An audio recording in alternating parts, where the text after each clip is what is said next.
Morning, Algonquin. This is CJ with your morning news. Today is Tuesday, March 3rd, a gold day. To 8th grade students taking a Global 9 honors exam tomorrow. Students taking the morning exam must arrive by 6:50 a.m. and report to room 702. The exam will begin at 7 a.m. Students taking the afternoon exam must report to the cafeteria at second dismissal. The exam will start promptly at 2:35. Students are required to provide their own early morning and afternoon transportation. Please remember to bring 2 pens with you for this exam. Thank you. Garden Club's next meeting will be tomorrow, Wednesday the 4th, in room 712. We'll be planting and planning for the warmer months. New members welcome. Now over to Tech Tip Tuesday. Hey everyone, it's Ray here with Tuesday's Tech Tip of the Week.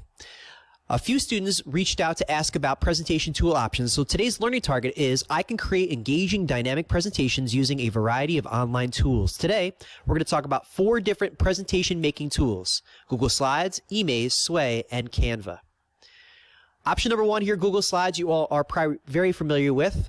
On the pro side here, we know it's very easy to use. It's awesome because you can collaborate in real time. That is to say, you can have multiple people working in the same space at the same time. You have lots of experience and all of the tools are free. On the con side, the finished result, depending on your experience, may not be as professional looking as some of the other options out there. Speaking of which, option 2 is something called eMaze. It's very professional looking. It has lots of pre-made templates that can help you with the design. Some cons to consider is you can only make up to 5 presentations in the free version. It's very similar to some of the other slide making tools out there, and the collaboration is not a free component. So this is something you'd want to use potentially if you were working by yourself or maybe with one other person within class time. Here's a screenshot of just how cool, again, some of the options and features are in eMaze. Option 3 is Canva. I love Canva for digital design, that is drawing like graphics and things like that online, but you also can make presentations. It's very professional. There are lots of really cool templates you can choose from.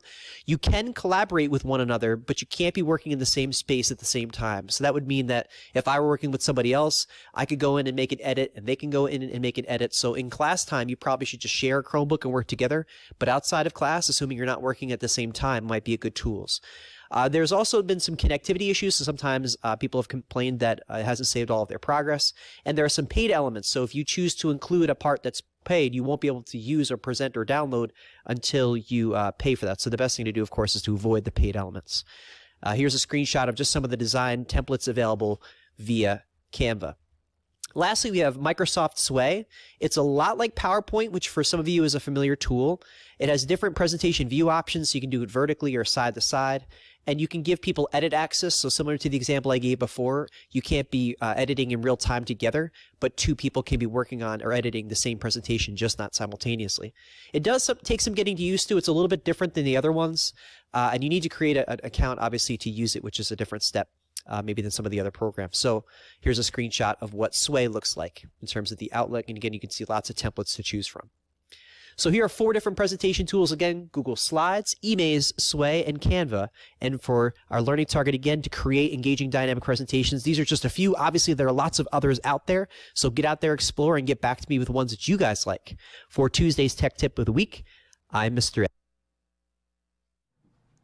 The Challenges Book Club reading, The Year of My Miraculous Reappearance, is meeting today after school in the library.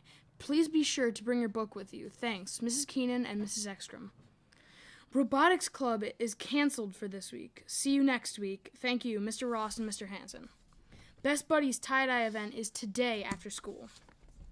This week is National Foreign Language Week. Today's trivia questions are: Spanish is the official language of how many countries? Which country won the last Men's World Cup soccer game? Where will the 2020 Summer Olympics take place? And what language do they speak in Brazil? Now, Today's music was I See It All on TV and Les Chanques Chank Francais. Today's birthdays are Piper Dingy, Logan Peterson, and Christian Peterson. And that's it for our morning announcements. This has been CJ and Ryan with your morning news. Remember, from start to finish, every day, we embody the warrior way. Now over to a video. Good morning, Algonquin. We're going to talk about Panorama today and taking survey number 2. What is the Panorama Survey? Well, it's a set of 16 questions that will focus on your school experience. These questions have been asked and answered by millions of students across the country. Why are we doing this as a school? Well, as a reminder, we've done this once before, and we're doing this because your perspective matters. Our school is a great place only when everyone feels valued and has a chance to provide input. The adults in our school care about what you think, and this survey is important to our school. What kind of questions will this survey ask? This particular survey this time will ask different questions than the first survey. This survey will focus on school engagement, school climate, how our school feels, and the school mindset. Do we have a growth mindset here among our students and staff?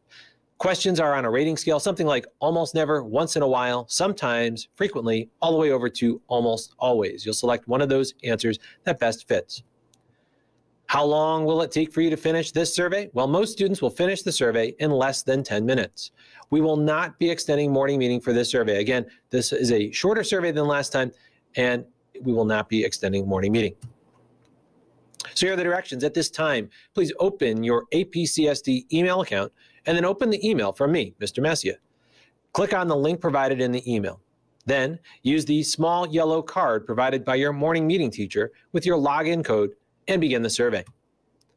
After answering all the questions, click the blue button at the bottom of the screen that says Submit. When you see a final thank you screen, it means you are done. Once you have completed your survey, you may read silently until all of your classmates have finished. Before leaving your morning meeting room today, your morning meeting teacher will collect back your yellow login card. Teachers, please compile the cards and keep them in a safe place for later in the school year when we complete another Panorama survey. At this time, you may now begin the survey administration.